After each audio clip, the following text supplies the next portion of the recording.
Hello students, सभी को नमस्ते। आज मैं मेरे इस वीडियो में जो टॉपिक लेके आया हूँ वो बीएससी फाइनल ईयर के लिए कॉम्प्लेक्स टिश्यू का फ्लोएम वाला टॉपिक है, यानी कि पोषवाह के बारे में भोजन के संचरण के लिए जो संवहन ऊतक पादप में कार्य करते हैं, हम उनके बारे में बात करेंगे। सबसे पहले मैं बताना चाहूँगा फ्लोएम का दूसरा नाम है पोषवाह। कभी कभी स्टूडेंट कंफ्यूज हो जाता है, समझ नहीं पाता है कि ये क्या बीमारी आ गई। पोषवाह बीमारी कुछ नहीं है भाई। ये क्या है? ये आपका ऊतक है, एक जटिल ऊतक है। इसके अलावा पोषवाह अथवा फ्लोएम की भांति जटिल ऊतक ये भी, सबसे पहले यह ऊतक भी जाइलम के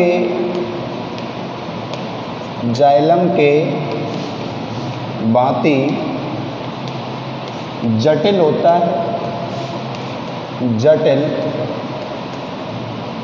होता है। इसे लेप्टोम अथवा बास्ट भी कहते हैं।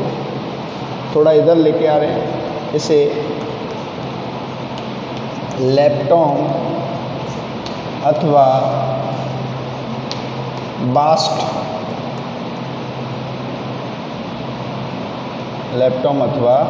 बास्ट भी कहते हैं।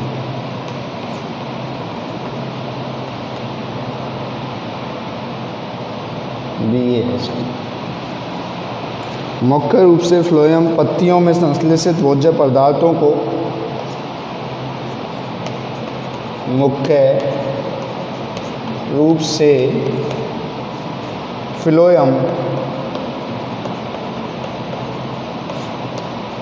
पत्तियों में उपस्थित भोज्य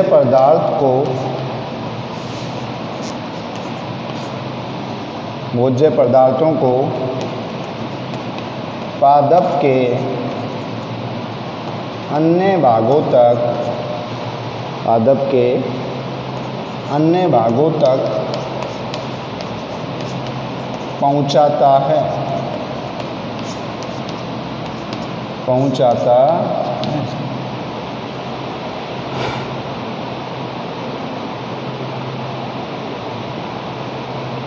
बात करें फ्लोएम के भागों की संरचना के बारे में।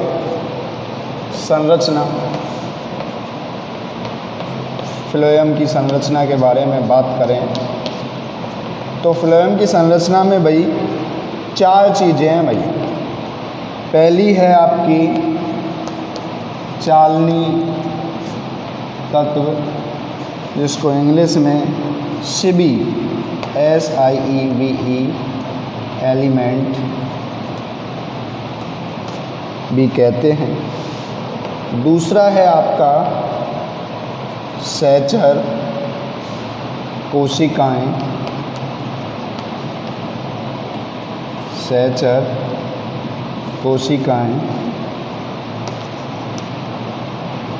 Companion cells. तीसरा है आपका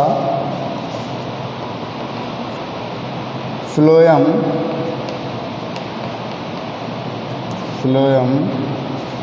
अथवा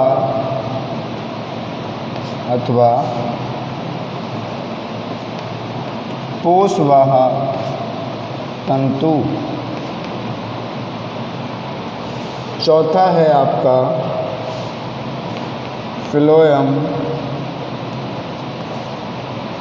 मृदुतक।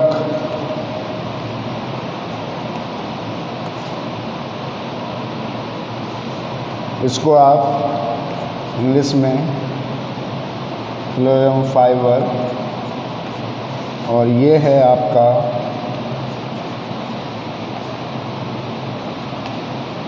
Phloem parenchyma. स्टूडेंट्स, अब हम जो बात करेंगे वो सबसे पहले संरचना के बारे में बात करनी है। तो संरचना में आपके 4 चीज़ें हैं। चालनी तत्व, उसके अलावा आपके सहचर कोशिकाएँ, उसके अलावा आपके कोशवाह तंतु, उसके अलावा आपके फ्लोएम मृदुतक। तो इनकी ही हमें एक एक करके पहले बात करनी है कि चालनी तत्व क्या होते हैं, चालनी तत्व कैसे काम करते हैं, चालनी तत्वों में और कौन कौन सी चीज़ें हैं, उन सब के बारे में। फिर बात करेंगे हम सहचर कोशिकाएं, कंपेनियन सेल्स की। फिर बात करेंगे हम कोशवाह तंतु के बारे में, और फिर फ्लोएम मृदुतक के। सबसे पहले मैं बात करूंगा आपके चालनी तत्वों के बारे में कि चालनी तत्व कैसे होते हैं, क्या क्या और इसमें पार्ट हैं चालनी तत्वों में, उसके बारे में हम बात करेंगे।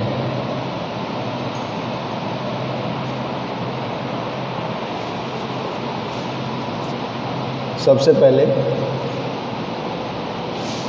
आपके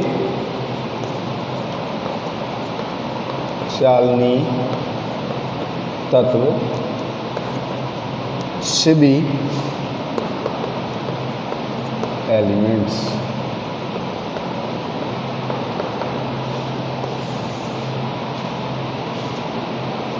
चालनी तत्व भी भाई 2 प्रकार के होते हैं। यह भी 2 प्रकार के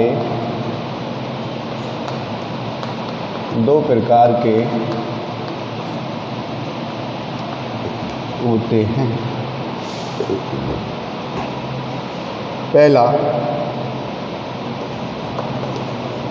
आपकी चालनी नलिकाएं,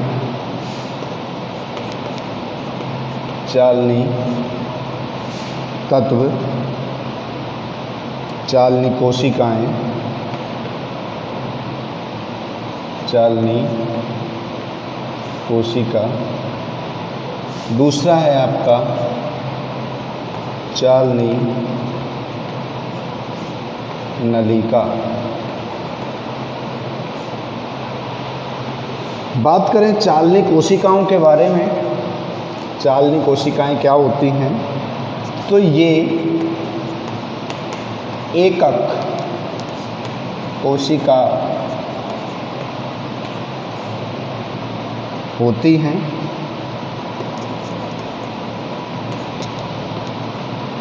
दूसरी बात, इनमें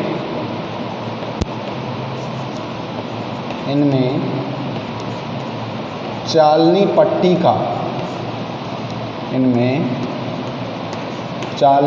का नहीं पाई जाती है। तीसरी बात, चालनी क्षेत्र या चालनी कोशिकाएं, चालनी क्षेत्र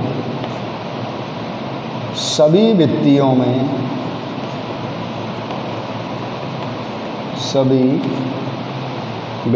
पर समान रूप से विकसित हो जाता है। तो आपने 3 बात पढ़ी, कौन कौन सी? ये एकक कोशिका होती हैं, चालनी कोशिकाएं एकक कोशिका सिंगल सेल्स यूनिटेड होती हैं। इनमें चालनी पट्टिका नहीं पाई जाती है। चालनी क्षेत्र सभी भित्तियों पर समान रूप से विकसित पाया जाता है। अब बात करेंगे हम चालनी नलिका के बारे में। चालनी नलिकाएं क्या हैं, कैसी होती है? चालनी नलिकाएं, इन दोनों का अंतर हो जाएगा एक प्रकार से। अंतर क्या हो जाएगा? पहली बात, चालनी नलिका चालनी नलिका मात्र आवर्तबीजी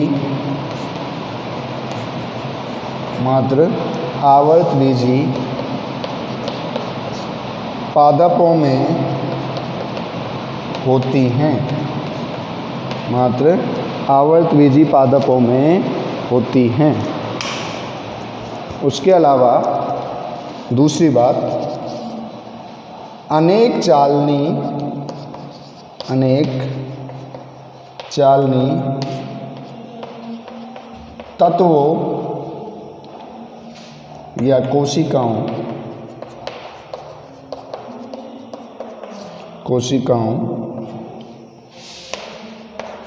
के एक के ऊपर एक जुड़ने से चालनी नलिका बनती है। तीसरा, चालनी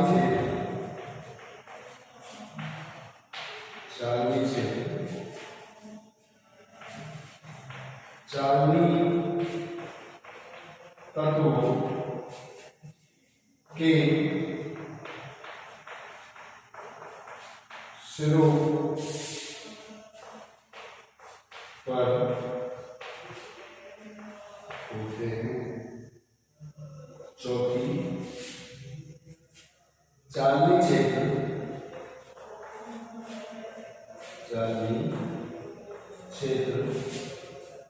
सुस्पष्ट होते हैं।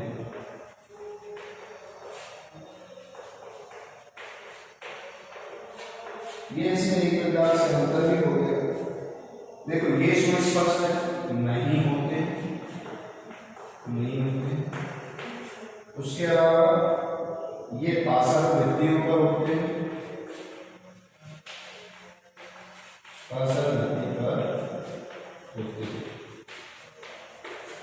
ये एकक होते हैं। ये क्या होते हैं? एक के ऊपर एक होते हैं। स्टूडेंट्स, हम बात कर रहे थे चालनी तत्वों के बारे में। फ्लोएम का पहला भाग था। चालनी तत्व में दो प्रकार हैं, चालनी कोशिकाएं और चालनी नलिकाएं। चालनी कोशिकाओं के बारे में बात करें, चालनी कोशिकाओं के बारे में बात किया, ये एकक होती है। बात करें चालनी नलिकाओं के बारे में, तो ये कैसे होती है? एक के ऊपर एक जुड़ी हुई रहती है। बात करें कि ये चालनी नलिकाएं केवल आवर्तबीजी पाई जाती है, जबकि ये सभी पादपों में अनावर्तबीजी और आवर्तबीजी दोनों में ही पाई जाती है। बात करें चालनी नलिका क्षेत्र चालनी तत्वों के सिरों पर होते हैं, जबकि ये पार्श्व भित्ति पर उपस्थित होते हैं। इनमें चालनी क्षेत्र सुस्पष्ट होता है, इनमें चालनी क्षेत्र सुस्पष्ट नहीं। आशा करता हूं ये बात आपको समझ आई होगी। आप इसका स्क्रीनशॉट भी ले सकते हैं, जिससे आपको ये नोट्स बनाने की दिक्कत नहीं रहे, बाद में पढ़ने को मिल पाए। ये आपका चालनी नलिका के बारे में, चालनी तत्वों के बारे में बात हुई। इसके बाद हम बात करेंगे आपके प्राथमिक फ्लोएम और द्वितीयक फ्लोएम के बारे में, कि प्राथमिक फ्लोएम और द्वितीयक फ्लोएम किस प्रकार के होते हैं। इनमें खास बात क्या हो है?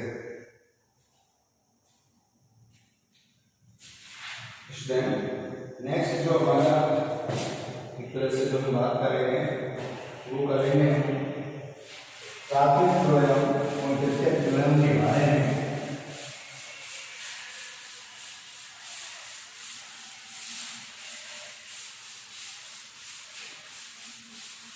यदि आप समझना चाहो कि चालनी तत्व एक्चुअली में गुरुजी ने बताया लेकिन है क्या, सबने बताया तो है क्या।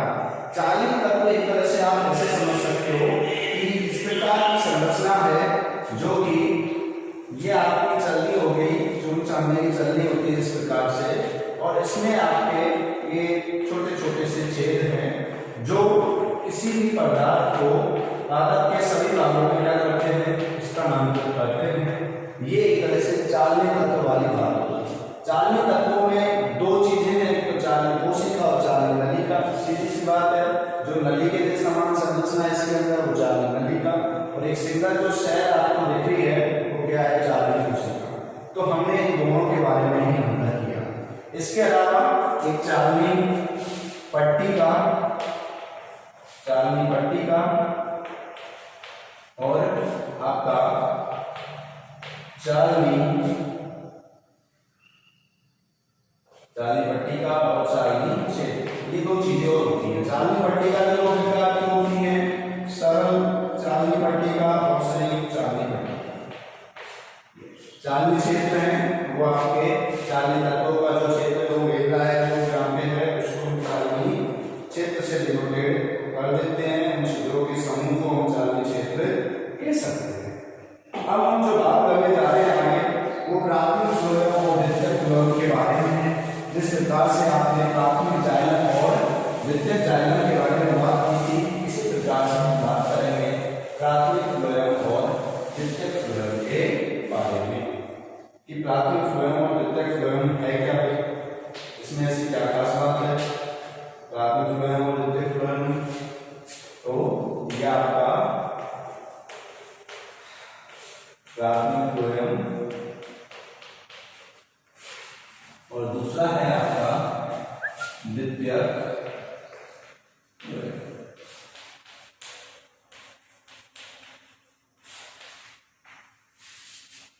प्राथमिक फ्लोएम और द्वितीयक फ्लोएम के बारे में हम बात को आगे बढ़ाते हैं।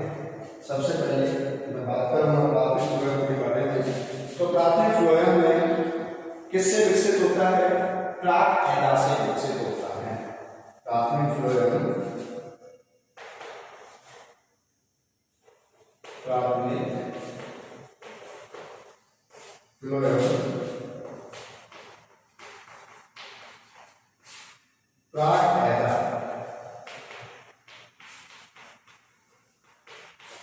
प्राक एडा से विकसित होता है। दूसरा, इसके बारे में बात करें तो द्वितीयक फ्लोएम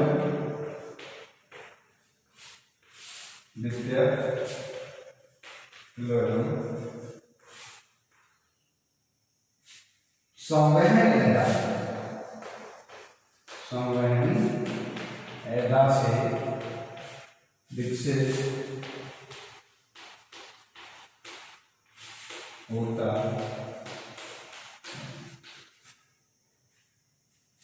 बात करें दूसरे, यह आदि कोशवाह यानी कि प्रोटोफ्लोएम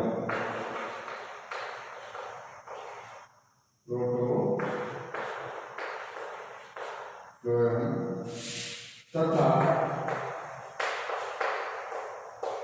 अणु कोशवाह यानी मेटाफ्लोएम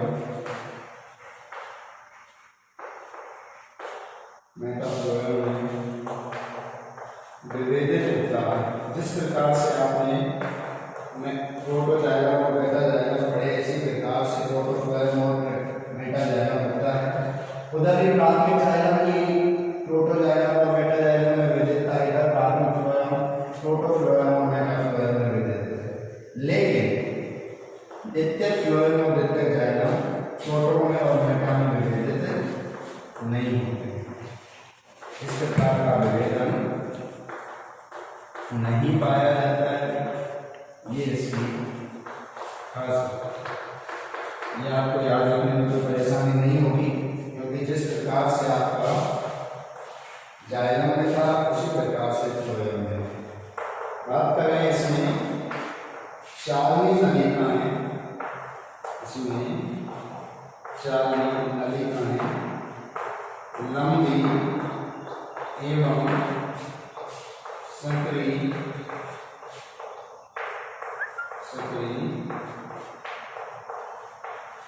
होती हैं।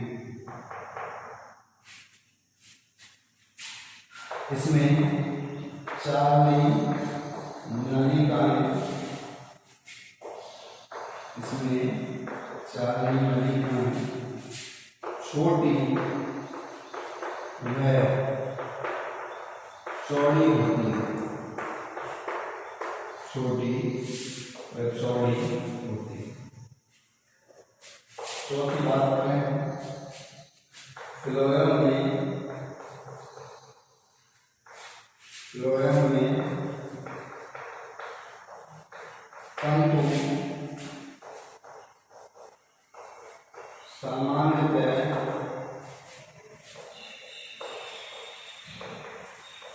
परिधि पर होते हैं। और बात करें इसमें तो इसमें फ्लोएम तंतु फ्लोएम के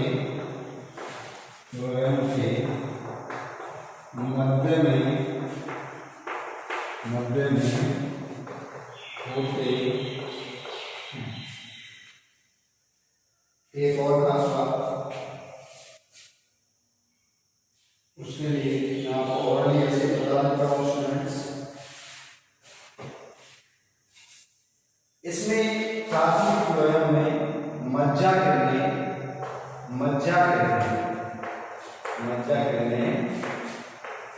अनुपस्थित होती है और इसमें मज्जा किरणें पाई जाती हैं। एक और खास बात, इसमें केवल अक्षीय तंत्र पाया जाता है, जबकि इसमें अक्षीय व अरीय दोनों प्रकार के तंत्र पाए जाते हैं। दोबारा से मैं बात को दोहराता हूं। प्राथमिक फ्लोएम की बात करें, प्राथमिक फ्लोएम प्रागैदा से विकसित होता है, यह संवहनता से विकसित होता है। प्राथमिक फ्लोएम में आदि कोशिका, प्रोटोफ्लोएम और मेटाफ्लोएम में विभाजित होता है, जबकि इसमें ऐसा कोई विभाजन नहीं होता है। प्राथमिक फ्लोएम में मज्जा किरणें अनुपस्थित होती है, इसमें मज्जा किरणें पाई जाती हैं।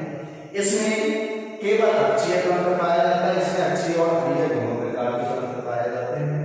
चार्ली नलिकाएं लंबी एवं सक्रिय होती है, जबकि इसमें चार्ली नलिकाएं छोटी एवं चौड़ी होती हैं। बात करें फ्लोएम में तंतु सामान्यतः परिधि पर होते हैं, जबकि उसमें फ्लोएम में तंतु फ्लोएम के मध्य में होते हैं। स्टूडेंट्स, ये बात है जो प्राथमिक फ्लोएम और द्वितीयक फ्लोएम के अंतर के बारे में है। मैं आशा करता हूँ मेरे इस वीडियो में आपको ये चीजें समझ आई होंगी। आज आपने क्या क्या पढ़ा उसको मैं एक बार दोबारा दोहरा देता हूँ। आपने जो पॉइंट्स पढ़े, सबसे पहले आपने बात की किसके बारे में, तत्व फ्लोएम की कुछ बेसिक संरचनाओं के बारे में, बेसिक लक्षणों के बारे में। उसके अलावा आपने बात की इसके तत्वों के बारे में, उसमें भी चार्ली तत्व के बारे में बात की। चार्ली तत्व में आपने बात की कोशिका व नलिका की, चार्ली नलिका व चार्ली कोशिका। फिर आपने बात की प्राथमिक फ्लोएम व द्वितीयक फ्लोएम के बारे में। ये आपने आज पूरा पढ़ा मटेरियल, जिसमें आपने प्राथमिक फ्लोएम, द्वितीयक फ्लोएम, चार्ली कोशिका, चार्ली नलिका और चार्ली तत्वों के बारे में, लक्षणों के बारे में बात की। स्टूडेंट्स, मैं आशा करता हूँ मेरा वीडियो आपको समझ आया होगा। वीडियो को लाइक, शेयर और सब्सक्राइब करें। धन्यवाद।